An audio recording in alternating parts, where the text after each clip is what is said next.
Guys, welcome to my channel demystify. आज हम लोग political science contemporary world politics book से चैप्टर 5 पढ़ेंगे, कंटेम्प्रेरी साउथ एशिया। तो अभी तक हमने पढ़ लिया है ऑल्टरनेटिव सेंटर्स ऑफ पावर और कैसे वो यूएस के को एज अ हेजिमोनिक पावर चैलेंज कर सकते हैं। Let us shift to our gaze from the larger global developments in the post-Cold War era to developments in our own region, हमारा जो साउथ एशिया है।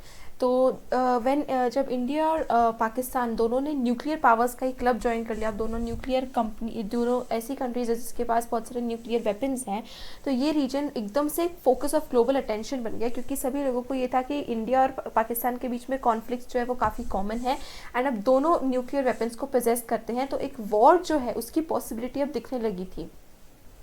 The focus was of course कि बहुत सारे conflicts है इस रीजन में, pending border issues है, वाटर शेयरिंग डिस्प्यूट्स है स्टेट्स और रीजन्स के बीच में।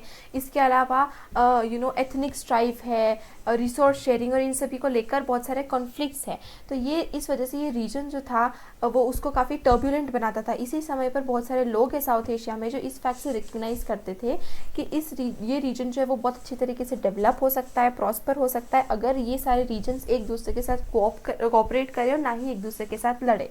तो इस चैप्टर में हम लोग समझने की कोशिश करेंगे कि दूसरे जो ये साउथ एशियन नेशंस हैं इनमें क्या क्या कॉन्फ्लिक्ट्स है, क्या टेंशंस हैं, इसकी थोड़ी सी हिस्ट्री के बारे में हम जानेंगे और इनकी पॉलिटिक्स के बारे में जानेंगे। और हम सबसे पहले इस रीजन को इंट्रोड्यूस करेंगे, इस रीजन को समझेंगे कि साउथ एशिया एक्चुअली में है क्या और इसकी डोमेस्टिक पॉलिटिक्स में क्या क्या चीज़ें हैं, इसकी हिस्ट्री कैसी है।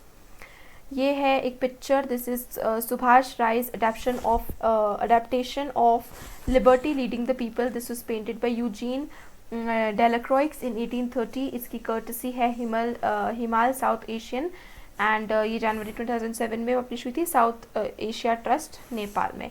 तो यहाँ पर हमें ये सारी कंट्रीज़ दिख सकते हैं, ये इंडिया है, ये पाकिस्तान का मैप है, ये श्रीलंका का मैप है, मालदीव्स का मैप है। इस तरीके से सारे मैप्स हमें बहुत ईजिली यहाँ पर दिख रहे हैं। सबसे पहले हम समझेंगे कि साउथ एशिया क्या है।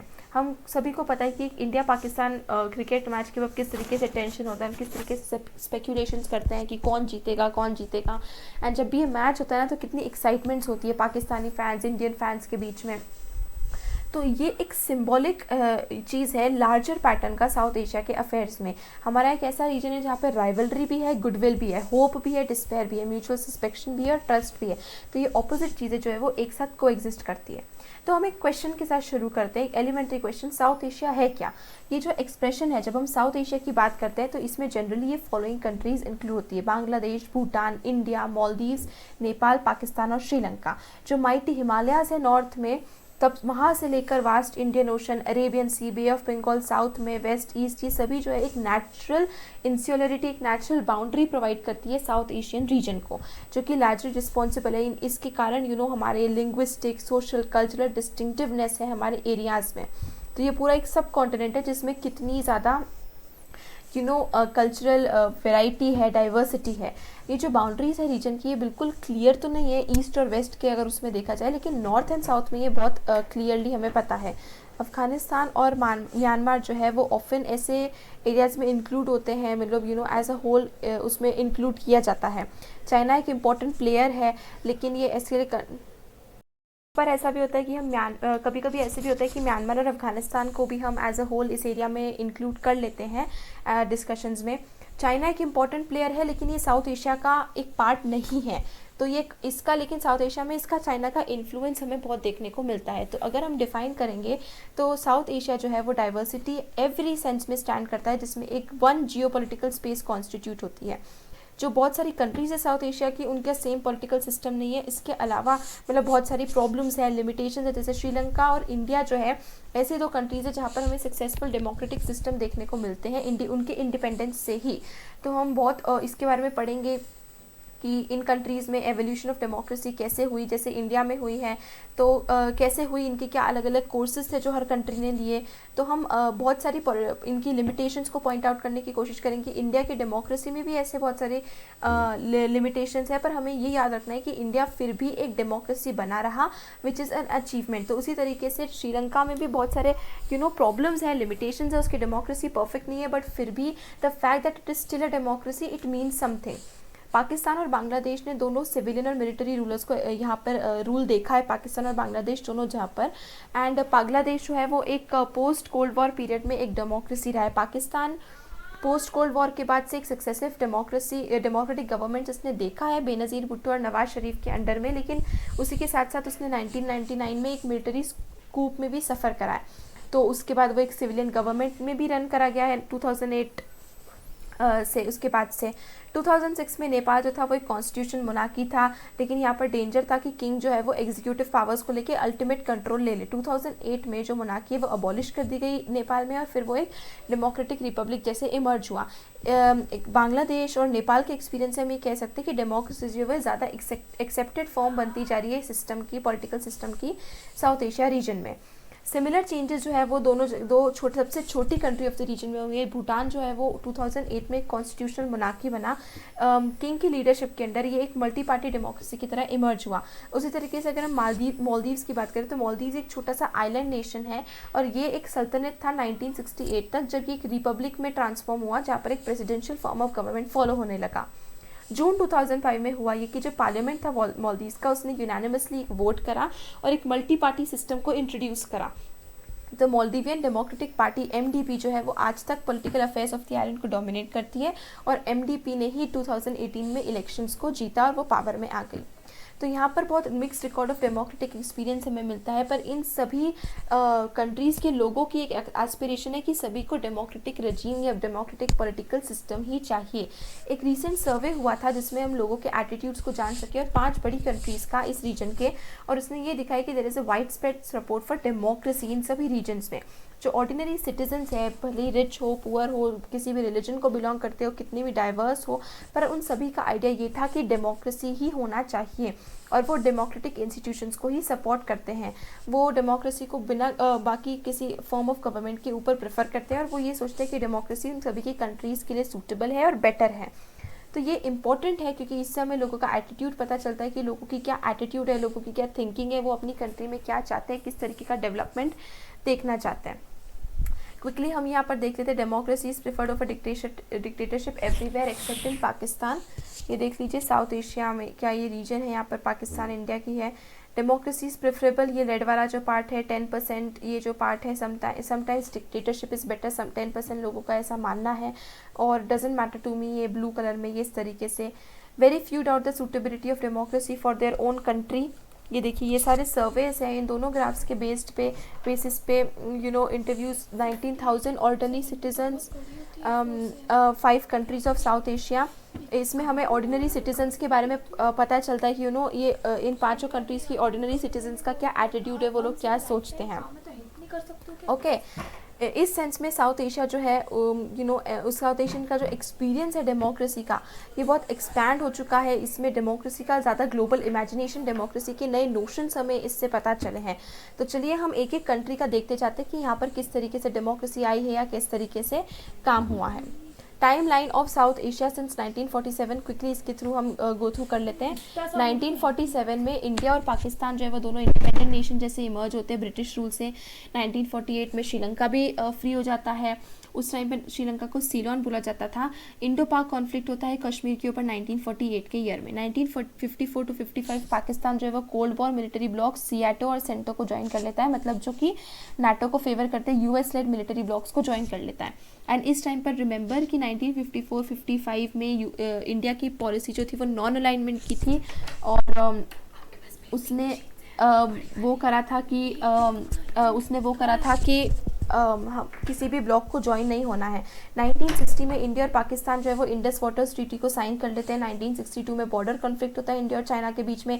1965 में इंडो पाक वॉर होता है। UN इंडिया पाकिस्तान जो है वो ऑब्जर्वेशन मिशन होता है जो UN लेड करता है, जिसको लीड करता है। 1966 में इंडिया और पाकिस्तान जो है वो ताशकंद एग्रीमेंट को साइन करते हैं। रिमेंबर 1966 में ये हुआ था कि लाल बहादुर शास्त्री जी की 10 जनवरी 1966 में हमारे इंडिया के सेकंड प्राइम मिनिस्टर की डेथ हो जाती है। ताशकंद में ही वो जाते हैं, रशिया का पार्ट होता है ताशकंद उस वक्त। 6 पॉइंट प्रपोजल होता है शेख मुजीब उर रहमान का, जिससे कि ईस्ट पाकिस्तान को ग्रेटर ऑटोनॉमी मिले। अभी तक याद रखिए कि 1971 में बांग्लादेश मतलब ये वॉर होता है और बांग्लादेश एक कंट्री इमर्ज होती है। 1966 तक अभी तक वो ईस्ट पाकिस्तानी है और उसका लीडर पॉपुलर लीडर होते हैं शेख मुजीबुर रहमान। 1971 मार्च में प्रोक्लेमेशन ऑफ इंडिपेंडेंस होता है बाय लीडर्स ऑफ बांग्लादेश। 1971 अगस्त में Indo Soviet treaty of friendship होती है जो कि 20 इयर्स के लिए साइन होती है। 1971 दिसंबर में इंडो पाक वॉर होता है और बांग्लादेश है वो ईस्ट पाकिस्तान से बनके नई कंट्री बन जाता है और अपना नाम बांग्लादेश वो हो जाता है, फ्री हो जाता है। 1972 जुलाई में इंडिया और पाकिस्तान जो है वो शिमला एग्रीमेंट को साइन करते हैं। 1974 मई में इंडिया एक न्यूक्लियर टेस्ट को कंडक्ट करता है। 1976 में पाकिस्तान और बांग्लादेश जो है वो डिप्लोमेटिक टाइज इस्टेब्लिश करते हैं।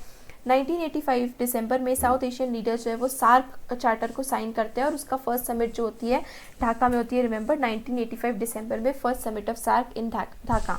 1987 में इंडो श्रीलंका अकॉर्ड होता है। इंडियन पीस कीपिंग फोर्सेस जो है वो IPKF जो है वो उनका ऑपरेशन होता है श्रीलंका में। 1988 में इंडिया जो है वो मालदीव्स में अपनी ट्रूप्स भेजता है जिससे कि एक जो मालदीव्स के अगेंस्ट एक कूप करने की कोशिश कर रहे थे उससे अगेंस्ट फाइट करने के लिए।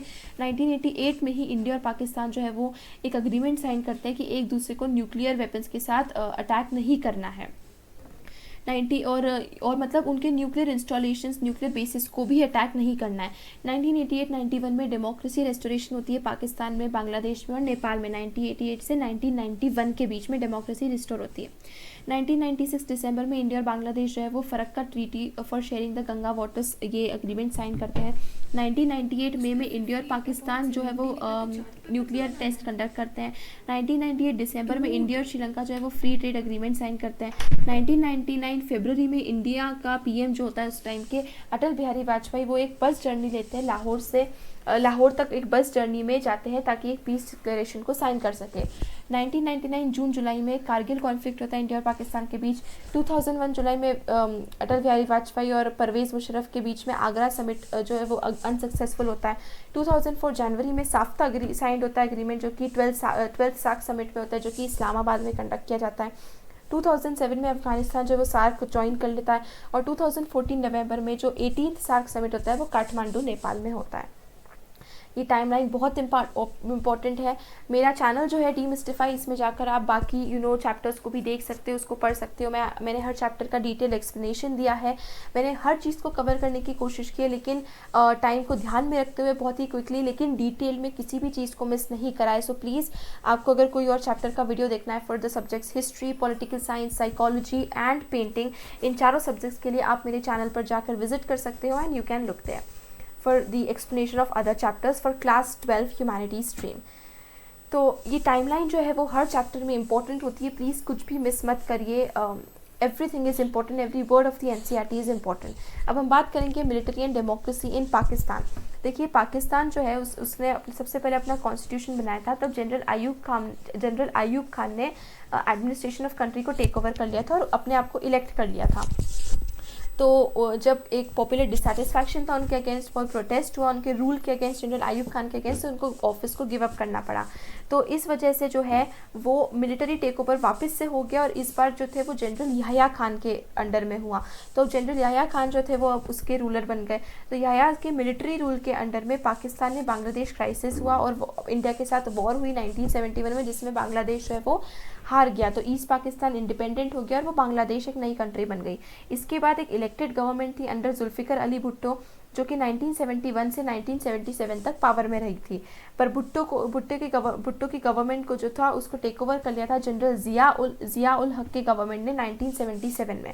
जनरल जिया को फिर से प्रो डेमोक्रेसी मूवमेंट का सामना करना पड़ा। 1982 से फिर एक इलेक्टेड डेमोक्रेटिक गवर्नमेंट हुई, इस्टेब्लिश हुई वंस अगेन, और 1988 में बेनज़ीर भुट्टो के लीडरशिप के अंडर एक डेमोक्रेटिक गवर्नमेंट जो है वो इस्टेब्लिश हो गई पाकिस्तान में।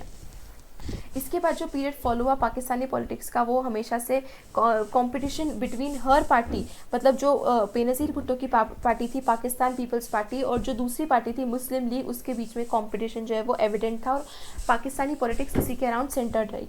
ये फेज़ जो था इलेक्टिव डेमोक्रेसी का, ये 1999 तक चला। मतलब बेनज़ीर भुट्टो का इलेक्शन हुआ था 1988 में और 1999 तक इलेक्शंस के थ्रू ही जो थे वो रूलर्स इलेक्ट हुए गए। इसके बाद फिर से आर्मी का रूल आ गया और जनरल परवेज़ मुशर्रफ ने प्राइम मिनिस्टर नवाज शरीफ को हटा दिया एंड खुद प्राइम मिनिस्टर मतलब खुद बन गए। 2001 में जनरल मुशर्रफ ने अपने आप को प्रेसिडेंट बना लिया पाकिस्तान का और पाकिस्तान जो है वो आर्मी के थ्रू ही रूल करता रहा। कुछ इलेक्शंस हुए जिससे वो through the army rulers have held some elections, ताकि कुछ आर्मी रूलर्स ने इलेक्शंस भी करे जिससे कि वो एक डेमोक्रेटिक इमेज दे सके, अपने उसको मतलब डेमोक्रेटाइज कर सके अपने इलेक्शन को, लेकिन वो सब इतना काम नहीं हो पाया। 2008 से पाकिस्तान में डेमोक्रेटिकली इलेक्टेड रूलर्स ही रूल कर रहे हैं।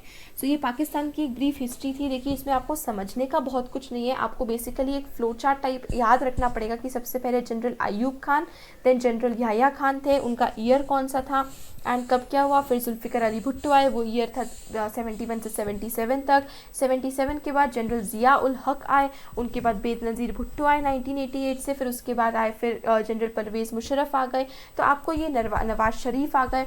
तो आपको ये ध्यान रखना पड़ेगा, आपको एक लिस्ट बनानी पड़ेगी, बहुत सिंपल है, बहुत इजी सा मैं आपको तरीका बताती हूँ। आप सारे रूलर्स का नाम लिख लीजिए जो आपकी बुक में दिया हुआ है, और उनके आगे उनका रूलिंग पीरियड लिख लीजिए कि कौन सी ईयर से कौन सी ईयर तक उन्होंने रूल किया था।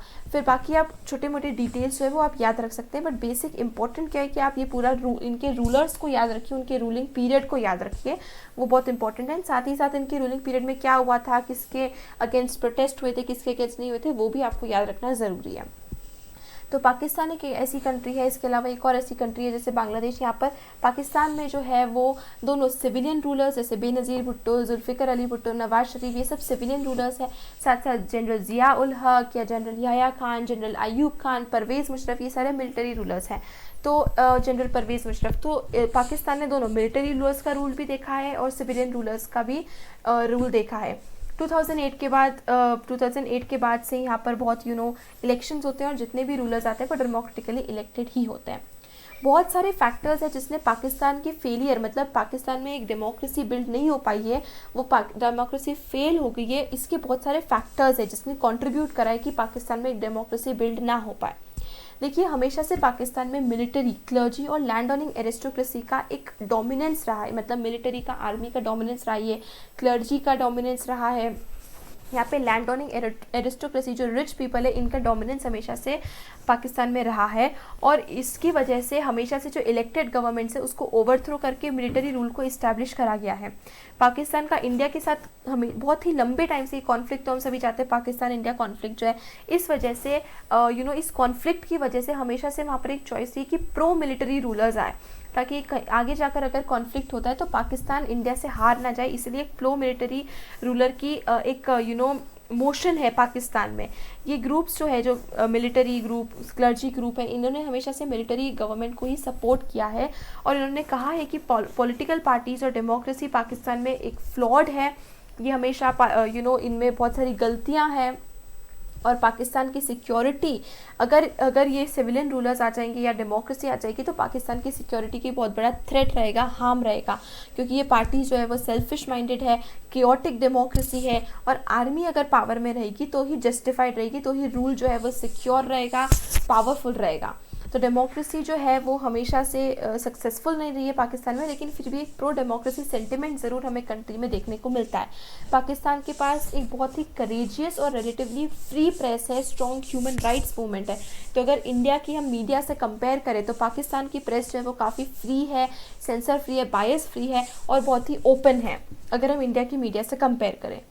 एक और फैक्टर है, तो देखिए यहाँ पर हमें ये 2-3 फैक्टर्स तो हमने देख लिए। एक और फैक्टर है कि इंटरनेशनल सपोर्ट डेमोक्रेटिक रूल को कभी नहीं मिल पाया पाकिस्तान में, क्योंकि इंटरनेशनल फैक्टर्स है उन्होंने हमेशा पाकिस्तान में मिलिट्री गवर्नमेंट को ही सपोर्ट किया है, जैसे कि यूनाइटेड स्टेट्स है या अदर जो अमेरिका है, अदर वेस्टर्न कंट्रीज़ है, उन्होंने हमेशा से मिलिट्री रूल को पाकिस्तान में सपोर्ट किया है, क्योंकि ये मिलिट्री रूल्स ही वेस्टर्न कंट्रीज़ के मोटिव्स को सपोर्ट करती है। और हमेशा से इनको ये कंट्रीज़ को ये भी डर है ग्लोबल इस्लामिक टेररिज्म का, तो ये वेस्टर्न कंट्रीज़ को लगता है कि अगर पाकिस्तान में एक मिलिट्री रजीम रहेगा तो ये टेररिस्ट भी कंट्रोल में रहेंगे, और ये जो मिलिट्री रजीम है ये पाकिस्तान में ये वेस्टर्न इंटरेस्ट का प्रोटेक्टर रहा है हमेशा से। तो इन रीजंस की वजह से पाकिस्तान में हमेशा एक मिलिट्री रूल ही रहा है, मतलब मिलिट्री रूल को ही ज़्यादा सपोर्ट मिला है। ओके, ये cartoon I don't know why it is not clear, पर ये comments on the dual role of Pakistan ruler Pervez Musharraf as the president of the country and as the army general. देखिए यहाँ पर जो है, मुझे जहाँ तक याद है, यहाँ पर एक ऐसा कार्टून है जिसमें मुशर्रफ मतलब एक बोर्ड दिखाया गया है, +1 -1 = 0 +1 ये। तो मैं आपको उसका मतलब समझा देती हूँ। वो कार्टून जब आप देखेंगे उसका मतलब ये है कि परवेज मुशर्रफ जो है वो एक मिलिट्री कमांडर भी थे, मतलब जनरल भी थे, एंड साथ ही साथ कंट्री के प्रेसिडेंट भी थे। तो डुअल रोल मुशर्रफ को हमेशा से लगता था कि यार अगर सिर्फ एक सिविलियन रूलर रहेगा तो डेमोक्रेसी इतनी सक्सेसफुल नहीं रहेगी। अगर एक मिलिट्री है, मतलब वो है, और भले ही वो डेमोक्रेटिकली इलेक्टेड नहीं है, पावरफुल नहीं, तो भले ही से वन रहेगा, मतलब फिर भी कुछ वो रहेगा। लेकिन अगर एक मिलिट्री मतलब जो है जो एक जनरल या आर्मी का जो है, जो जिसका बैकग्राउंड मिलिट्री है या जो मिलिट्री से रिलेटेड है, वो ही अगर कंट्री का एक लीडर बनता है तो हमेशा से कंट्री जो है वो फ़ायदे में रहेगी। सो ये इस टाइप की इक्वेशन है जो यहाँ पर मुशर्रफ की दिखाने की कोशिश की जा रही है। तो इसी के साथ पाकिस्तान की हिस्ट्री यहाँ पर एंड होती है। अब हम बात करेंगे डेमोक्रेसी इन बांग्लादेश की, हमारी सेकंड कंट्री। बांग्लादेश जो है वो पाकिस्तान का हिस्सा था 1947 से 1971 तक। तो वो इसमें बांग्लादेश में क्या क्या पार्ट्स थे, बंगाल के जो पार्टीशन थे, जो जैसे वेस्ट बंगाल, ईस्ट। आज आपको पता होगा कि जो आज हमारे कंट्री में वेस्ट बंगाल है, वो एक्चुअली बंगाल का 2 हिस्सा हुआ था, वेस्ट और ईस्ट बंगाल में। जो वेस्ट बंगाल इंडिया में है और ईस्ट बंगाल जो है वो बांग्लादेश का हिस्सा है। और इसके साथ साथ आसाम के भी कुछ पार्ट्स बांग्लादेश में हैं। जो ब्रिटिश इंडिया में आसाम था उसके भी कुछ पार्ट्स आज बांग्लादेश के हिस्सा है। इस रीजन के जो पीपल है, जो बांग्लादेश के लोग हैं, यहाँ पर इनके ऊपर हमेशा से वेस्टर्न पाकिस्तान का डोमिनेशन रहा है, उर्दू लैंग्वेज का डोमिनेशन रहा है, जबकि इनकी लैंग्वेज है बांग्ला। बट हमेशा से वेस्टर्न पाकिस्तानीज़ ने इनके ऊपर डोमिनेट करा है, उर्दू को इनके ऊपर इम्पोज करा है, ज़बरदस्ती इम्पोज करा है। तो यहाँ के लोगों ने बहुत सारे प्रोटेस्ट करना शुरू कर दिए। जिस तरीके से बंगाली कल्चर को डोमिनेट किया जाता था, इनके साथ अनफेयर ट्रीटमेंट करते थे, इनके लैंग्वेज के साथ, बांग्ला के साथ करते थे, उसके अगेंस्ट बांग्लादेश के लोगों ने प्रोटेस्ट कराए। उन्होंने ये भी डिमांड किया है कि एडमिनिस्ट्रेशन में और पॉलिटिकल पावर में उनको फेयर रिप्रेजेंटेशन मिले। यहाँ के जो लीडर थे शेख मुजीब और रहमान जो थे, वो एक बहुत ही पॉपुलर लीडर थे और उन्होंने बहुत पॉपुलर स्ट्रगल लड़ी है अगेंस्ट वेस्ट पाकिस्तान के डोमिनेशन के। उन्होंने डिमांड करी थी कि उनको ऑटोनॉमी मिल जाए फॉर ईस्टर्न रीजन, मतलब ईस्टर्न रीजन को इंडिपेंडेंस मिल जाए, ऑटोनॉमी मिल जाए फ्रॉम वेस्ट पाकिस्तान। 1970 में इलेक्शंस हुए थे पाकिस्तान में, मतलब दोनों पाकिस्तान में, वेस्ट और ईस्ट पाकिस्तान में। और जो अवामी लीग है, Awami League is the party led by Sheikh Mujib, उसने ईस्ट पाकिस्तान में सारी सीट्स जीत ली थी एंड यहाँ तक कि वेस्ट पाकिस्तान में भी उनकी एक मेजॉरिटी बनी थी। तो इस हिसाब से पाकिस्तान में शेख मुजीब की गवर्नमेंट बननी चाहिए थी और उन्होंने प्रपोज किया था कि वो ही कॉन्स्टिट्यूंट असेंबली में गवर्नमेंट बनाए पूरे ईस्ट और वेस्ट दोनों पाकिस्तान के लिए। लेकिन जो वेस्ट पाकिस्तान की जो गवर्नमेंट उस वक्त थी, उन्होंने शेख मुजीब और रहमान की इस लीडरशिप को डिनाई कर दिया। उनको असेंबली में प्रॉपर पावर नहीं दी, जबकि उनको देना चाहिए था, उनका वो था, लेकिन वो नहीं दिया गया और शेख मुजीब को अरेस्ट कर लिया गया। उस टाइम पे जनरल याया खान का मिलिट्री रूल था। तो पाकिस्तानी आर्मी ने ये जो प्रोटेस्ट था, मतलब शेख जीत गए, उनकी गवर्नमेंट बननी चाहिए, तो उन्होंने प्रपोज करा कि उनकी गवर्नमेंट बन जाए पाकिस्तान में, दोनों वेस्ट और ईस्ट पाकिस्तान में। लेकिन वेस्ट पाकिस्तानी इसने क्या करा, शेख को अरेस्ट कर दिया, उनकी इस डिमांड को सप्रेस कर दिया। अब शेख क्योंकि उस टाइम के ईस्ट पाकिस्तान यानी अभी के जो बांग्लादेश के बहुत पॉपुलर लीडर थे, तो शेख के अरेस्ट के बाद बांग्लादेश में जो उस टाइम का ईस्ट पाकिस्तान था, बहुत ज़्यादा प्रोटेस्ट होने लगा, बहुत ज़्यादा प्रोटेस्ट होने लगा क्योंकि उनके लीडर को अरेस्ट कर लिया गया था। तो उसको सप्रेस करने के लिए वेस्ट पाकिस्तानीज़ ने मिलिट्री का यूज़ करा ताकि वो ईस्ट पाकिस्तान यानी कि जो अभी का बांग्लादेश है उसमें जितना भी प्रोटेस्ट हो रहा है उसको सप्रेस कर सके। इस कारण से मिलिट्री इस सप्रेशन के कारण से बहुत सारे रेफ्यूजीज जो है वो बांग्लादेश से इंडिया आए थे, लेकिन गवर्नमेंट ऑफ इंडिया ने उनको रिफ्यूज़ नहीं करा। गवर्नमेंट ऑफ इंडिया ने उन रेफ्यूजीज़ को सपोर्ट करा और ईस्ट पाकिस्तान की डिमांड को कि ईस्ट पाकिस्तान को इंडिपेंडेंस चाहिए, उसको भी हेल्प करा, उसको एड करा, फाइनेंशियली हेल्प करा, मिलिटरीली हेल्प करा, उनको पैसे वगैरह दिए, लोन्स दिए एंड अपने मिलिटरी सोल्जर्स को ईस्ट पाकिस्तान भेजा ताकि वेस्ट पाकिस्तान के खिलाफ वो लड़ सके, उस ऑपरेशन को स्टॉप कर सके। इसके वजह से हुआ ये कि 1971 के बीच में इंडिया और पाकिस्तान के बीच में एक वॉर हो गया दिसंबर में, जिसमें पाकिस्तानी फोर्सेस को सरेंडर करना पड़ा और ईस्ट पाकिस्तान जो है वो वेस्ट पाकिस्तान के डोमिनेशन से फ्री होकर बांग्लादेश एक इंडिपेंडेंट कंट्री बन गई। ये देखिए ढाका जो कि बांग्लादेश की कैपिटल है, यहाँ पर एक म्यूरल है ढाका यूनिवर्सिटी में जो रिमेंबर करता है नूर हुसैन को पुलिस ने मार दिया था during pro democracy protest against General Ershad in 1987। इसकी ये उनकी बैग पे पेंटेड है let democracy be freed. Okay, ये नूर हुसैन है, ये जो पिक्चर दी है। अब यहाँ पर हमने अभी तक पढ़ा कि बांग्लादेश कैसे दिसंबर 1971 के बाद वेस्ट पाकिस्तान के डोमिनेशन से फ्री हो गया। बांग्लादेश ने अपना एक कॉन्स्टिट्यूशन बनाया, सेक्युलरिज्म डेमोक्रेसी में और सोशलिज्म में अपना फेद उसने उस कॉन्स्टिट्यूशन में इनग्रेन किया।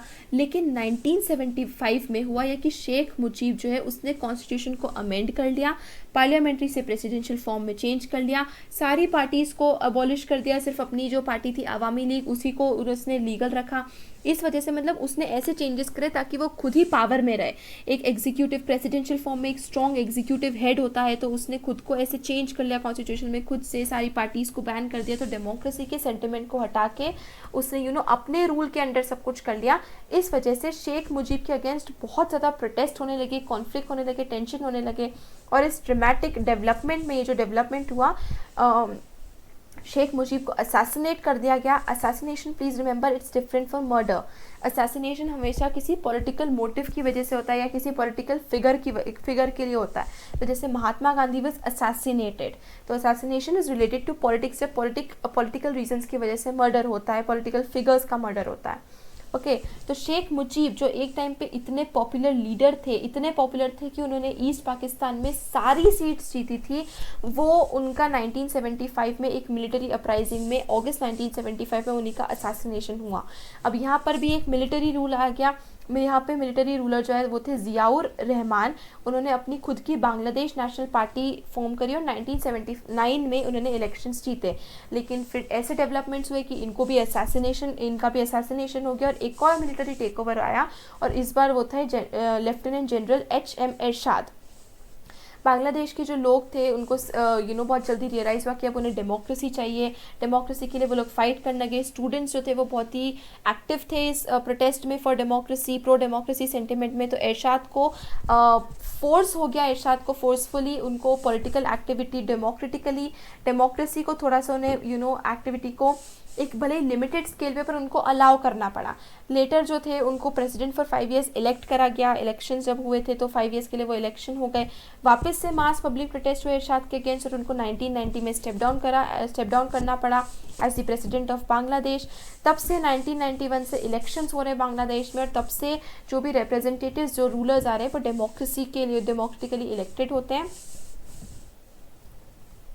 और मल्टी पार्टी सिस्टम के ऊपर ही इलेक्शंस होते हैं बांग्लादेश में। तो देखिए हमने अभी तक 2 कंट्रीज़ पाकिस्तान और बांग्लादेश दोनों जगह पर सिविलियन और मिलिट्री रूलर्स दोनों का रूल इस कंट्री के लोगों ने देखा। और आप ट्रैजिक टर्न ऑफ इवेंट्स देख सकते हैं किस तरीके से शेख मुजीबुर रहमान जो एक टाइम के इतने पॉपुलर लीडर थे बांग्लादेश के, उन्हीं का किस तरीके से असैसिनेशन हो गया। अब हम हमारी साउथ एशिया की 3rd कंट्री के बारे में पढ़ेंगे, Nepal. Monarchy and democracy in Nepal. देखिए नेपाल जो था वो एक हिंदू किंगडम था पास्ट में, और तब एक कॉन्स्टिट्यूशन मोनार्की था। मॉडर्न पीरियड में भी बहुत सालों तक वो एक कॉन्स्टिट्यूशन डेमोक्रेसी रहा था। तो पूरे इस पीरियड में पॉलिटिकल पार्टीज़ और जो कॉमन लोग थे नेपाल के, उनको हमेशा से एक more open, more responsive system of government चाहिए था। लेकिन जो किंग थे उन्होंने आर्मी की मदद से पूरा कंट्रोल ले लिया था गवर्नमेंट के ऊपर और डेमोक्रेसी का एक्सपेंशन को बिल्कुल रोक दिया था, ताकि किंग ने पूरा अपने कंट्रोल में, अपने अंडर में पूरा पावर अपने हाथों में ले लिया था नेपाल ने। किंग जो थे उन्होंने इस डिमांड को एक्सेप्ट करा, जिससे कि एक नया डेमोक्रेटिक कॉन्स्टिट्यूशन 1990 में आओ, क्योंकि बहुत ज़्यादा फिर प्रोटेस्ट वगैरह होने लगे। तो फाइनली 1990 में किंग ने असेंट कर दिया कि एक थोड़ी सी डेमोक्रेटिक कॉन्स्टिट्यूशन को अलाउ कर दिया जाएगा। हाउएवर हुआ ये कि डेमोक्रेटिक गवर्नमेंट जो थे उनका शॉर्ट और ट्रबल करियर था, क्योंकि 90s के टाइम पे जो माओइस्ट थे नेपाल के वो सक्सेसफुल थे और उन्होंने अपना इन्फ्लुएंस पार्ट्स ऑफ नेपाल में सक्सेसफुली स्प्रेड कर लिया था। तो माओइस्ट का मानना ये था, वो ये बिलीव करते थे कि आर्म्ड इंसरेक्शन, आर्म्ड रेवोल्यूशन की ज़रूरत है अगेंस्ट द मोनार्क, और जो रूलिंग एलीट है उनके अगेंस्ट, जो किंग है, जो उनके रूलिंग एलीट है, उनके अगेंस्ट एक आर्म्ड रेवोल्यूशन की ज़रूरत है, आर्म्ड इंसरेक्शन की ज़रूरत है। इसकी वजह से एक वायलेंट कॉन्फ्लिक्ट हुआ माओइस्ट गुरिल्लाज और किंग की आर्म्ड फोर्सेस के बीच में। और कुछ टाइम तक तो ऐसा भी हुआ कि एक ट्रायंगुलर कॉन्फ्लिक्ट चला, 3 किन फोर्सेस के बीच में, एक तो थे मोनार्किस्ट फोर्सेस, मतलब जो किंग थी उसकी फोर्सेस, दूसरे थे माओइस्ट के बीच में, और तीसरे थे डेमोक्रेट्स के बीच में जो चाहते थे कि नेपाल में डेमोक्रेसी आ जाए। तो एक ट्रायंगुलर फोर्स भी, ट्रायंगुलर कॉन्फ्लिक्ट भी इन तीनों फोर्सेस के बीच में चला कुछ समय के लिए। फाइनली 2002 में ये हुआ कि किंग ने पार्लियामेंट को अबॉलिश कर दिया, गवर्नमेंट को डिसमिस कर दिया, और जो लिमिटेड डेमोक्रेसी जो मोनार्क ने अलाउ करी थी 1990 में नेपाल में, वो भी अब पूरी तरीके से ख़त्म हो गई और नेपाल में बिल्कुल ख़त्म हो गया। 4 साल बाद हुआ ये अप्रैल 2006 में कि एक और country wide pro democracy protest हुआ, बहुत मैसिव स्केल पे हुआ कि लोगों को डेमोक्रेसी चाहिए था। जो स्ट्रगलिंग प्रो डेमोक्रेसी फोर्सेस थे, अब उनकी फर्स्ट मेजर विक्ट्री तब हुई जब किंग ने वापस से हाउस ऑफ रिप्रेजेंटेटिव्स को रिस्टोर करा, जो उन्होंने अप्रैल 2002 में अबॉलिश कर दिया था ना, उसको वापस से किंग को रिस्टोर करना ही पड़ा। ये मूवमेंट जो था लार्जली नॉन वायलेंट था, और ये मूवमेंट जो था इसको लीड करा था 7 पार्टी अलायंस SPA ने।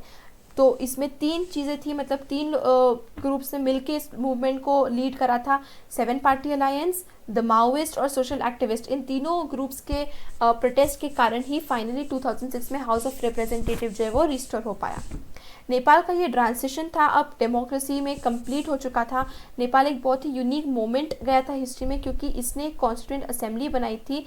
मतलब Nepal has undergone a unique moment in its history, उसकी खुद की हिस्ट्री में, क्योंकि उसने अब फर्स्ट टाइम के लिए कॉन्स्टिट्यूएंट असेंबली बनाई, फिर उसने कॉन्स्टिट्यूशन को ड्राफ्ट करा।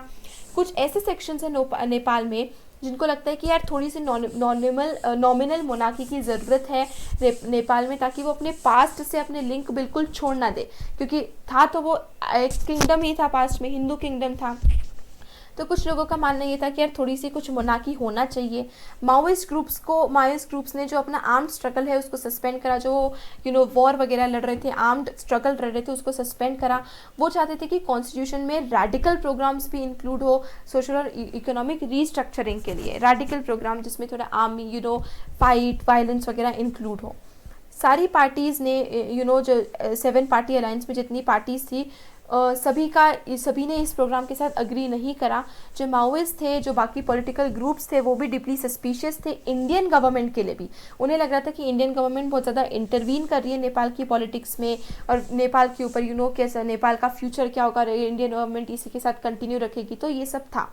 2008 में फाइनली नेपाल जो था वो एक डेमोक्रेटिक रिपब्लिक बना, मोनार्की को उसने टोटली अबॉलिश कर दिया, और 2015 में नेपाल ने एक नया कॉन्स्टिट्यूशन अडॉप्ट करा। तो देख सकते कितना स्ट्रगलफुल यहाँ पर रहा है, कि कितना स्ट्रगल करना पड़ा है नेपाल को एक डेमोक्रेसी बनने में फाइनली। अब हमारी नेक्स्ट कंट्री आती है ethnic conflict and democracy in Sri Lanka. इसके बारे में थोड़ा सा बैकग्राउंड हम हमारे प्रीवियस क्लासेस में भी पढ़ चुके हैं, सिविक्स हमारे सब्जेक्ट में पढ़ चुके हैं। देखिए, श्रीलंका ने सक्सेसफुली डेमोक्रेसी रिटेन करी है उसकी इंडिपेंडेंस से। श्रीलंका इंडिपेंडेंट हुआ था 1948 में, और तब उसको सीलोन के नाम से जाना जाता था। लेकिन डेमोक्रेसी तो यहाँ पर मिली, लेकिन इसने हमेशा से सीरियस चैलेंजेस को फेस करना पड़ा है, मिलिट्री या मोनार्की से नहीं। जैसे पाकिस्तान और बांग्लादेश में मिलिट्री की तरफ से चैलेंजेस थे, नेपाल में मोनार्की की तरफ से चैलेंजेस थे, लेकिन श्रीलंका में जो चैलेंजेस थे वो एथनिक कॉन्फ्लिक्ट के ऊपर बेस्ड थे। हुआ ये था कि इंडिपेंडेंस के बाद श्रीलंका का जो पॉलिटिक्स था वो डोमिनेट करा जाता था सिन्हाला कम्युनिटी के द्वारा। सिन्हाला जो थी वो एक मेजॉरिटी कम्युनिटी थी श्रीलंका में। तो वो जो थे तमिल्स के तरफ बहुत हॉस्टाइल थे। अब ये तमिल्स कौन थे? ये वो तमिल्स थे जो इंडिया से श्रीलंका माइग्रेट हुए थे। बिफोर इंडिपेंडेंस भी हुआ था, क्योंकि ब्रिटिशर्स जो थे वो तमिल्स को इंडिया ले गए, श्रीलंका ले गए थे एज स्लेव्स करने के लिए। तो बहुत सारे तमिल्स, इंडियन तमिल्स जो थे वो अब एक्चुअली इंडियन थे नहीं, माइग्रेट हुए थे इंडिया से श्रीलंका में जाके सेटल हो गए थे। ये माइग्रेशन इंडिपेंडेंस के बाद भी कंटिन्यूड रहा। तो तमिल्स थे अच्छी खासी नंबर में थे, बट फिर भी माइनॉरिटी में थे सिन्हालास के कंपैरिजन में। तो सिन्हाला जो नेशनलिस्ट थे उनको लगता था कि यार श्रीलंका को ऐसे कंसेशंस नहीं देना चाहिए तमिल्स को, क्योंकि श्रीलंका जो है वो सिन्हाला कम्युनिटी को ही बिलोंग करता है। तो उन्होंने हमेशा से तमिल्स को निगलेक्ट करा, उनको इग्नोर करा। इस वजह से मिलिटेंट तमिल नेशनलिज्म हुआ। तो क्या हुआ, 1983 से एक मिलिटेंट ऑर्गेनाइजेशन था, मतलब आर्म्ड स्ट्रगल रखा मिलिट्री के थ्रू, जिसका नाम था LTTE, liberation tigers of Tamil Eelam, ये एक मिलिटेंट ऑर्गेनाइजेशन था और ये इसने एक आर्म स्ट्रगल लड़ा श्रीलंका के आर्मी के साथ, जिसमें वो डिमांड करते थे कि एक तमिल एलम होना चाहिए। तमिल एलम मतलब एक सेपरेट कंट्री होना चाहिए तमिल्स के लिए जो श्रीलंका में रह रहे हैं। तो एलटीटीई जो है उसने श्रीलंका के नॉर्थ ईस्टर्न पार्ट्स पे कंट्रोल कर रखा था। आगे बढ़ने से पहले हम क्विकली देख लेते हैं हमारा कोई only this picture is left. Democracy activist ये दुर्गा थापा है, जिन्होंने प्रो डेमोक्रेसी रैली काठमांडू जो कि नेपाल में है 1990 में उसमें पार्टिसिपेट किया था। ये फर्स्ट पिक्चर उसको दिखाता है। सेकेंड पिक्चर भी दुर्गा थापा की है, लेकिन ये 2006 से है और इस टाइम ये सक्सेस ऑफ डेमोक्रेसी को सेलिब्रेट करती हुई यहाँ पर दिख रही हैं। ओके, ये cartoon I don't know why is it blurred again, या फिर ऐसे क्यों लाइंस आ रही हैं। Keshav the Hindu, the cartoon depicts the dilemma of the Sri Lankan leadership in trying to balance Sinhala hardliners or the lion and Tamil militants. Okay, I remember this cartoon. इसमें जो है वो Rajapaksa, I think Mahinda Rajapaksa को दिखाया गया है, जो कि एक रोप के ऊपर चल रहे हैं और वो बैलेंस कर रहे हैं। एक तरफ तो टाइगर को जो कि तमिल्स का सिंबल है, और दूसरी तरफ लायंस को जो सिन्हाला कम्युनिटी का सिंबल है। सो आप कार्टून प्लीज़ अपनी बुक में रेफर करिए। मेरी आई डोंट नो मेरी पीडीएफ में क्यों यहाँ पर विजिबल नहीं है कार्टून, बट यहाँ पर दिखाया जा रहा है कि उस टाइम की जो गवर्नमेंट थी, श्रीलंकन गवर्नमेंट, वो बैलेंस करने की कोशिश करिए सिन्हालाज और तमिल्स के तमिल्स के बीच में। दोनों के दोनों, एक तरफ टाइगर एक तरफ लायन, और दोनों में कहीं भी बैलेंस गड़बड़ाया तो it would be very heavy for the government. तो यहाँ पर ये उसका सिंबल है। चलिए आगे बढ़ते हैं। श्रीलंकन प्रॉब्लम जो थी वो पीपल ऑफ इंडियन ओरिजिन की वजह से होती, मतलब जो मतलब इसमें तमिल्स जो थे वो इंडियन ओरिजिन के थे, तो इसीलिए जो इंडियन ओरिजिन के बाकी तमिल्स थे जो इंडिया में रह रहे थे, तमिलनाडु के जो तमिल पीपल थे, उन्होंने इंडियन गवर्नमेंट से रिक्वेस्ट की और उनसे बोला कि आप श्रीलंका में जो तमिल्स हैं उनके इंटरेस्ट को प्रोटेक्ट करिए, क्योंकि एक ना एक टाइम पर वो हमारे इंडियंस ही है जो वहाँ जाके अभी सेटल हुए हैं या वहाँ जाके माइग्रेट हुए हैं। तो गवर्नमेंट ऑफ इंडिया ने टाइम टू टाइम कोशिश करी है श्रीलंकन गवर्नमेंट के साथ नेगोशिएट करने में कि आप प्लीज़ हमारे वहाँ के तमिल्स को ऐसे इतना इसको ऑप्रेस मत करिए, उनको उनकी डिमांड्स फुलफिल करिए, लेकिन वो फेल हो गई, इतनी प्रॉपरली सक्सेसफुल नहीं हो पाई है। 1987 में गवर्नमेंट ऑफ इंडिया जो थी फर्स्ट टाइम डायरेक्टली इन्वॉल्व हुई श्रीलंकन तमिल के इस क्वेश्चन में, श्रीलंकन तमिल के इस अफेयर में। इंडिया ने एक अकॉर्ड साइन करा श्रीलंका के साथ, और उसमें इंडिया ने अपनी पीस कीपिंग फोर्सेस को श्रीलंका भेजा और गवर्नमेंट की हेल्प करने की कोशिश की, तमिल्स की हेल्प करने की कोशिश की। तो इवेंचुअली इंडियन आर्मी जो थी वो एलटीटीई के साथ एक फ़ाइट में हो गई, एंड इफ़ यू रिमेंबर इसी कारण से हमारे इंडिया के जो प्राइम मिनिस्टर थे राजीव गांधी, वो भी एलटीटीई एक्टिविटीज़ की वजह से ही मारे गए। एलटीटीई मेंबर्स ही थे जिन्होंने राजीव गांधी को असैसिनेट करा। ओके, सो इंडियन आर्मी जो थे वो एलटीटीई के साथ एक फ़ाइट में आ गई। इंडियन ट्रूप्स का ये प्रेजेंस श्रीलंका में भी अच्छा नहीं लगा, मतलब श्रीलंका में जो गवर्नमेंट थी उनको भी पसंद नहीं आया, तमिल्स के साथ तो ऑलरेडी वो लड़ ही रहे थे, मतलब श्रीलंका में इंडियन आर्मी का प्रेजेंस किसी को भी पसंद नहीं आ रहा था। उन्हें लग रहा था कि यार इंडिया ये इंटरवीन कर रही है उनकी डोमेस्टिक और इंटरनल अफेयर्स में। तो 1989 में इंडियन पीस कीपिंग फोर्सेस को पुल आउट होना पड़ा श्रीलंका से, और वो अपना ऑब्जेक्टिव अचीव नहीं कर पाई। ये जो श्रीलंकन क्राइसिस था ये वायलेंट होता रहा बहुत लंबे टाइम तक। फिर इंटरनेशनल एक्टर्स थे, जैसे पर्टिकुलरली स्कैंडिनेवियन कंट्रीज थी, नॉर्वे और आइसलैंड, इन्होंने कोशिश करी कि श्रीलंका में कुछ वॉरिंग ग्रुप्स को नेगोशिएशन में ला पाए, ये आर्म्ड कॉन्फ्लिक्ट, ये वायलेंस को ख़त्म कर पाए। फाइनली एलटीटीई जो था वो 2009 में वैंक्विश हो गया। ये कॉन्फ्लिक्ट जो आर्म्ड कॉन्फ्लिक्ट था ये ख़त्म हो गया। तो इस कॉन्फ्लिक्ट के बावजूद, इतने वॉर के बावजूद, ये सिविलियन वॉर इतने लंबे टाइम तक चला, इतने कॉन्फ्लिक्ट चला, इसके बावजूद श्रीलंका ने बहुत अच्छी इकोनॉमिक ग्रोथ को रजिस्टर करा, रिकॉर्ड करा। Highest levels of human development हमें श्रीलंका में देखने को मिलता है। तो Sri Lanka one of the first development countries था जिसने सक्सेसफुली अपनी पॉपुलेशन ग्रोथ को कंट्रोल करा, और ये फर्स्ट कंट्री थी रीजन में जिसने अपनी इकोनॉमी को लिबरलाइज करा। इसकी जीडीपी जो थी बहुत लंबे टाइम तक highest per capita gross domestic product इसने श्रीलंका ने दिया throughout the civil Wars.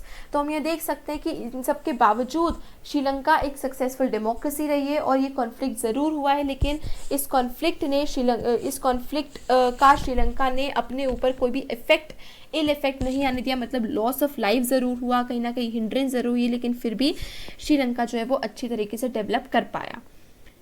अब हम आते हैं इंडिया पाकिस्तान कॉन्फ्लिक्ट्स पर, और हम इसके अलावा और भी कॉन्फ्लिक्ट्स के बारे में पढ़ेंगे जो बाकी नेशंस के साथ हैं।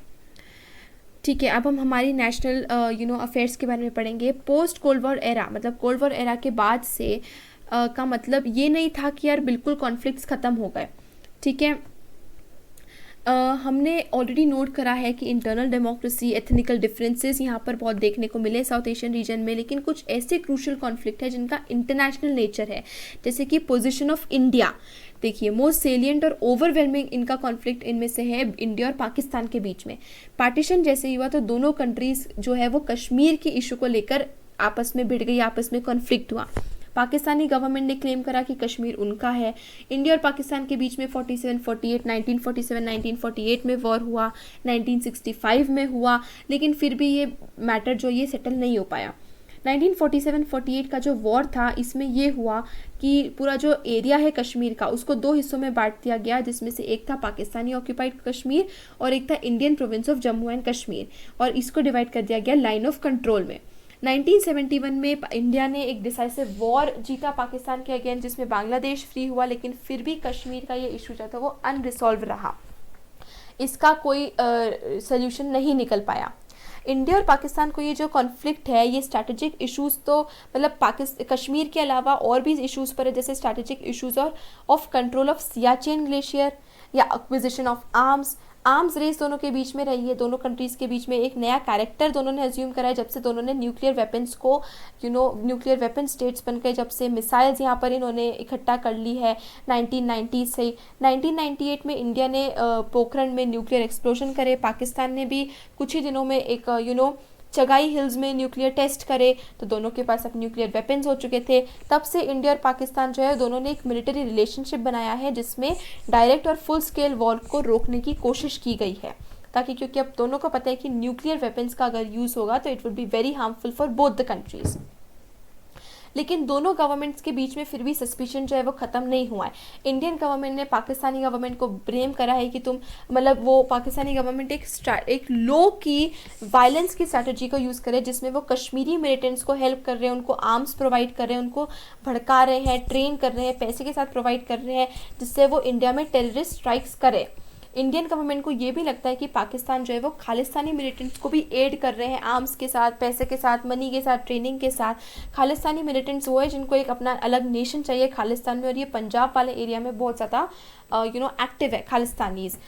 तो during the period of 1985 to 1995 Khalistani militants को भी पाकिस्तान ने एड करा है। तो मतलब इंडियन गवर्नमेंट को लगता है कि पाकिस्तान इस तरीके से लो की और इस तरीके से ऐसी स्ट्रैटेजी का यूज़ कर रही है कि धीरे से भड़का रही है वो इंडियंस को। इसकी स्पाई एजेंसी है पाकिस्तान की, इंटर सर्विसेज इंटेलिजेंस, और ये भी एलिजिड इन्वॉल्वमेंट है इसका बहुत सारे एंटी इंडियन कैंपेन्स में इंडिया के नॉर्थ ईस्ट में, जो कि सीक्रेटली बांग्लादेश और नेपाल के थ्रू ऑपरेट कर रही है। अब दोनों तरफ से है सस्पिशन। पाकिस्तान की गवर्नमेंट को लगता है कि इंडियन गवर्नमेंट जो है वो उसकी सिक्योरिटी एजेंसीज जो है वो सिंध और बालूचिस्तान वाले एरिया में ट्रबल्स कर रही है अगेंस्ट पाकिस्तान। इंडियन की जो है इंडिया और पाकिस्तान के और भी प्रॉब्लम्स हैं, जैसे कि रिवर वाटर्स को लेकर 1960 तक वो एक लॉक्ड और फियर्स बहुत फियर्स आर्ग्यूमेंट थे over the use of Indus basin. Eventually 1960 में with the help of world bank हुआ ये, वर्ल्ड बैंक ने इंटरवीन करा। 1960 में इंडिया और पाकिस्तान ने इंडस वाटर्स ट्रीटी को साइन करा, जो कि आज तक सर्वाइव्ड है।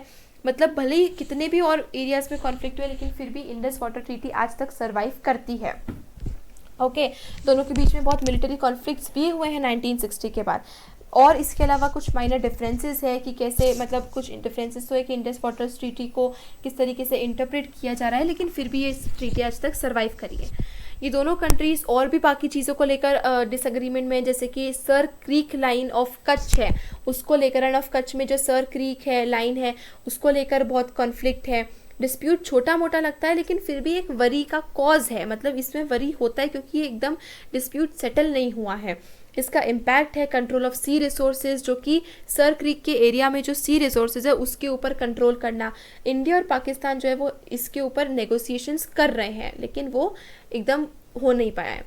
पाकिस्तान के अलावा इंडिया के अपने नेबर्स के साथ भी और बहुत सारे इश्यूज़ हैं, जैसे कि गवर्नमेंट ऑफ इंडिया और पाकिस्तान के अपने खुद के डिफरेंसेस हैं।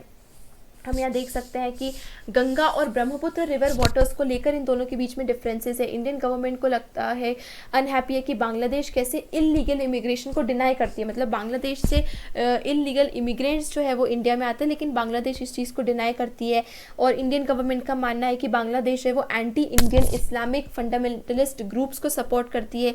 बांग्लादेश रिफ्यूज़ करती है कि इंडियन ट्रूप्स को वो अपनी टेरिटरी के थ्रू मूव करते दें ताकि वो नॉर्थ ईस्टर्न इंडिया में सिक्योरिटी वगैरह के पर्पसेस के, तो बांग्लादेश उसको ट्रूप्स को मूव नहीं करने देती है। एंड बांग्लादेश जो है वो म्यांमार को इंडिया में नेचुरल गैस एक्सपोर्ट नहीं करने देती अपने टेरिटरी के थ्रू। तो ये जो कुछ प्रॉब्लम्स है जो इंडिया की है बांग्लादेश से। इसके अलावा बांग्लादेशी गवर्नमेंट को लगता है कि इंडियन गवर्नमेंट एक बुली की तरह बिहेव करती है, रिवर वाटर को शेयर नहीं करती है, चित्तागोंग हिल ट्रैक्स में रिबेलियंस को एनकरेज करती है और वो नेचुरल गैस को ज़बरदस्ती एक्सट्रैक्ट करने की कोशिश कर रही है, ट्रेड में अनफेयर तरीके से अनफेयर मीन्स का यूज़ कर रही है। इन दोनों कंट्रीज़ के बीच में कुछ बॉर्डर इश्यूज़ भी है जो कि रिजॉल्व नहीं हो पाई है।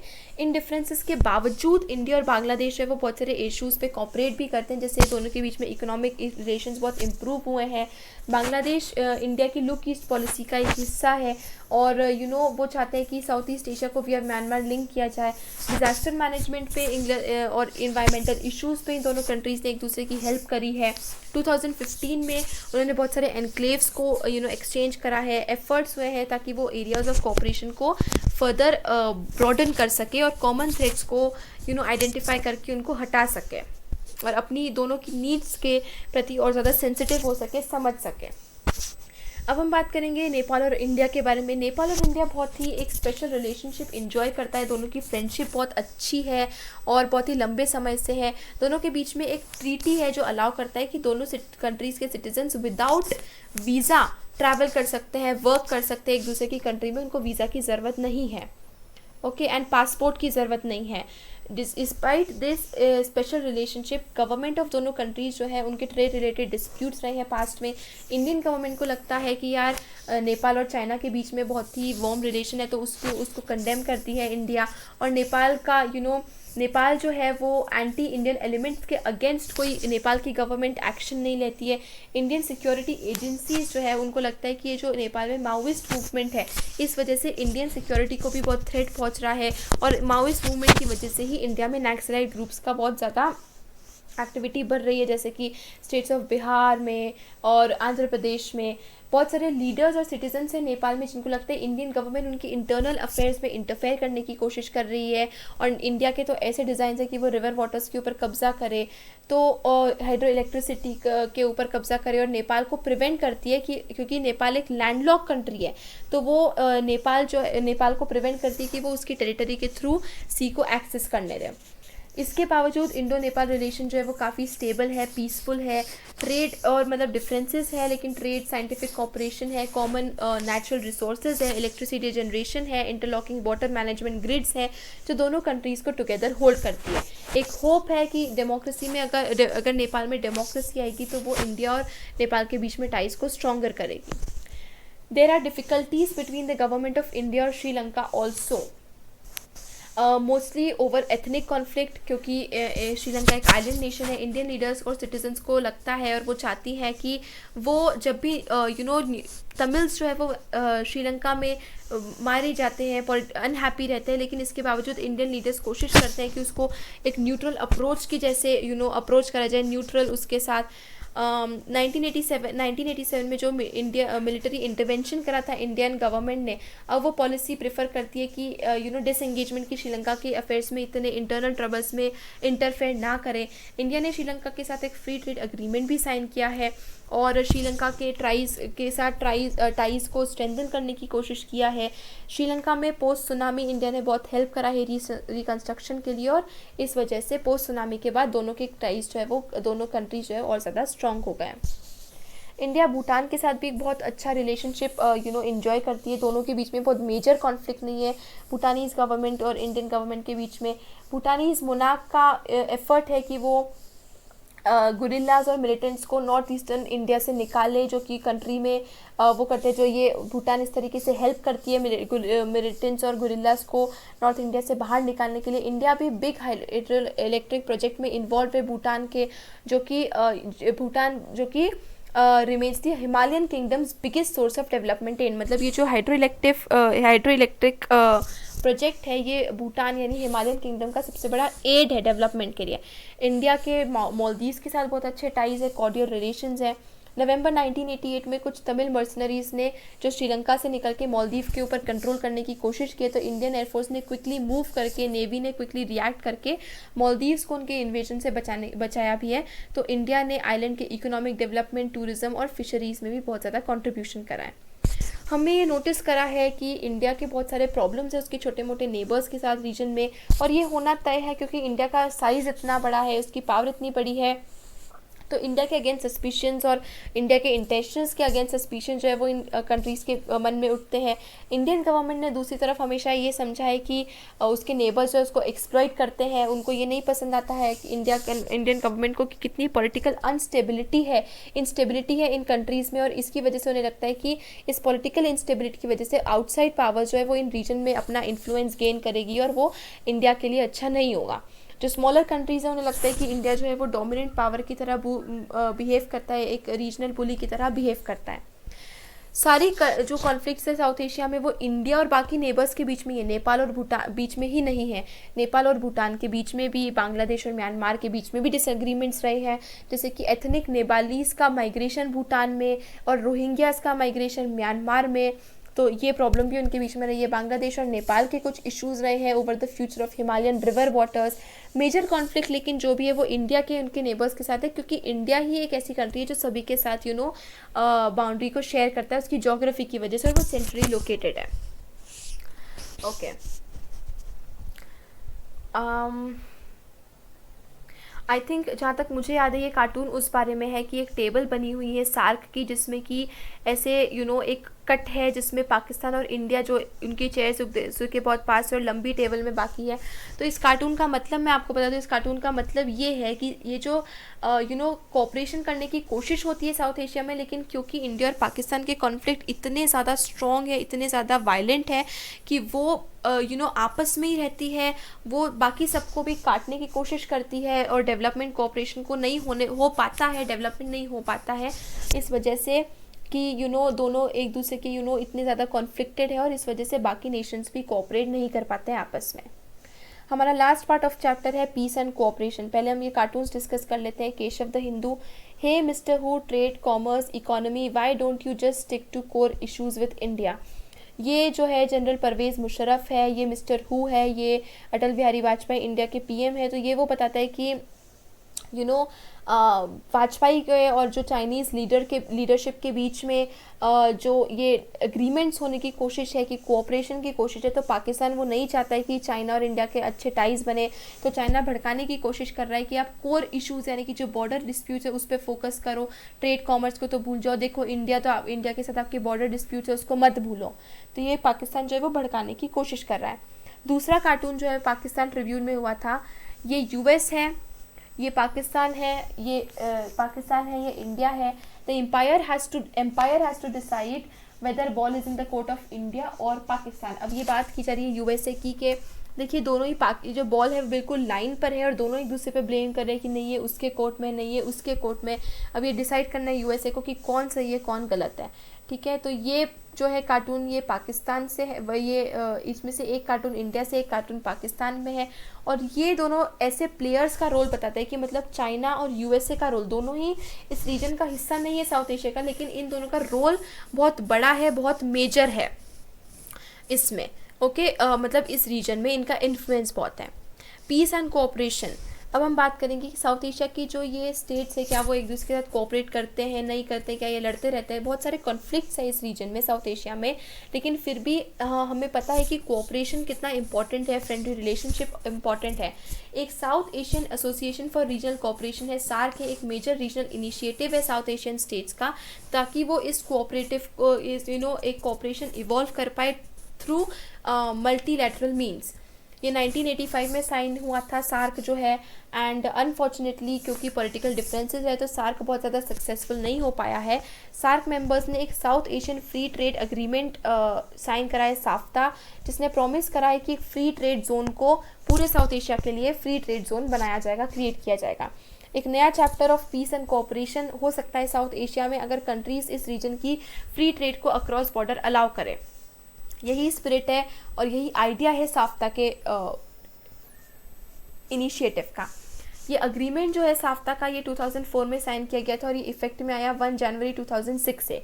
साफ्ता का एम ये है कि वो ट्रेड टैरिफ्स को, जो ट्रेड टैक्सेस है उसको लोअर करे, लेकिन कुछ ऐसे नेबर्स हैं जिनको लगता है कि साफ्ता इंडिया का एक वे है ताकि वो उसके मार्केट्स में इन्वेट कर सके, उसको इन्फ्लुएंस कर सके, उनकी सोसाइटी को, पॉलिटिक्स को थ्रू कमर्शियल वेंचर्स और कमर्शियल प्रेजेंस उनकी कंट्री में इंडिया उनको इन्फ्लुएंस करना चाहता है, उस पर थोड़ा सा अपना कंट्रोल जमाना चाहता है। इंडिया को लगता है कि साफ्ता से बहुत रियल बेनिफिट्स है, इकोनॉमिक बेनिफिट्स है, और ये एंड ये एक ऐसा रीजन है जहाँ पर अगर ट्रेड ज़्यादा फ्रीली अलाउ हो जाएगा तो पॉलिटिकल इश्यूज़ पे भी बेटर कोऑपरेशन हो सकता है। लेकिन इंडिया में कुछ लोगों को लगता है कि साफ्ता का इतना वर्थ नहीं है क्योंकि ऑलरेडी इंडिया के नेपाल, भूटान और श्रीलंका के साथ बायलेटरल अग्रीमेंट्स है, तो साफ्ता का इतना कोई मतलब नहीं है क्योंकि ऑलरेडी इंडिया के अग्रीमेंट्स बाकी कंट्रीज़ के साथ है। इंडिया और पाकिस्तान के रिलेशन जो है वो ऐसे लगते हैं कि ये कॉन्फ्लिक्ट कभी ख़त्म ही नहीं होगा, वायलेंस कभी ख़त्म नहीं होगा, लेकिन बहुत एफर्ट्स किए गए हैं ताकि इनको पीस कर सके, इन टेंशंस को मैनेज कर सके। दोनों कंट्रीज़ ने अग्री करा है कि वो अंडरटेक करेंगे कॉन्फिडेंस बिल्डिंग मेजर्स को, वॉर के रिस्क को रिड्यूस करने की कोशिश करेंगे। सोशल एक्टिविस्ट और प्रोमिनेंट पर्सनालिटीज़ ने साथ मिलकर कोशिश करी है कि दोनों के एक फ्रेंडशिप का एटमॉस्फेयर क्रिएट करे, दोनों के बीच में राइवलरी को कम करे। लीडर्स बहुत सारे ओकेजन्स पे, समिट्स पे एक दूसरे से मिले हैं ताकि वो सोल्यूशन फाइंड आउट कर सके और मेजर प्रॉब्लम्स को ख़त्म कर सके। बस रूट्स ओपन हुई हैं दोनों कंट्रीज़ के बीच में, ट्रेड बिटवीन दोनों कंट्रीज़ के बीच में, स्पेशली दोनों पंजाब के बीच में जो पाकिस्तान और इंडिया में काफ़ी बड़ा है, और वीज़ाज जो है बहुत ईजिली अब गिवन देने जाने लगे हैं। कोई भी रीजन देखिए वैक्यूम में एग्जिस्ट नहीं करता, ऐसा नहीं है कि सिर्फ वही रीजन में, उसमें आउटसाइड पावर्स का इन्फ्लुएंस होता ही है, चाहे वो कितना भी अपने आप को इंसुलेट करने की कोशिश क्यों ना करें, आइसोलेट करने की कोशिश क्यों ना करें। उसी तरीके से साउथ एशिया में दोनों ही, चाइना और यूएस दोनों का ही इन्फ्लुएंस है, दोनों ही साउथ एशिया का पार्ट नहीं है, लेकिन उसके पॉलिटिक्स में दोनों ही कंट्रीज़ का इन्फ्लुएंस रहा है। साइनो इंडियन रिलेशंस का रिलेशन जो है वो काफ़ी इम्प्रूव हुए हैं लास्ट 10 ईयर्स में, लेकिन चाइना की स्ट्रेटेजिक पार्टनरशिप जो पाकिस्तान के साथ है वो इंडिया के लिए एक मेजर कंसर्न रहा है। तो डिमांड्स ऑफ डेवलपमेंट है ग्लोबलाइजेशन के लिए, जिसमें दोनों एशियन जायंट्स जो है वो पास में आए हैं और उनके इकोनॉमिक टाइज जो है वो मल्टीप्लाई हुए हैं 1991 से। अमेरिकन इन्वॉल्वमेंट रहा है साउथ एशिया में हमेशा से और रैपिडली इंक्रीज हुआ है कोल्ड वॉर के बाद। यूएस के गुड रिलेशन है दोनों इंडिया और पाकिस्तान के बाद, पाकिस्तान के साथ कोल्ड वॉर के बाद, और इंक्रीजिंगली उसने वर्क करा है as a moderator for India Pakistan relationship.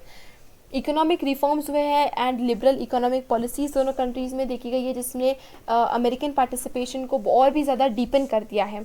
Large south Asian डायस्पोराज है यूएस में और उसकी ह्यूज साइज ऑफ पॉपुलेशन और मार्केट्स है इस रीजन में, जिसने अमेरिका को एक एडिड स्टेक दे दिया है फ्यूचर में ताकि वो इस एरिया के रीजनल सिक्योरिटी और पीस को इंश्योर कर सके, इसमें इंटरवीन करके उनकी हेल्प कर सके। However whether South Asia will continue to be known as a conflict prone zone or will evolve into a regional bloc, हमें नहीं पता है किसके कॉमन फीचर्स, ट्रेड इंटरेस्ट किस तरीके से आगे फ्यूचर में होंगे, बट हम लोग यही होप कर सकते हैं कि इसके गवर्नमेंट और इवॉल्व हो, इनके बीच में कोऑपरेशन और बढ़े। And with this the chapter is over.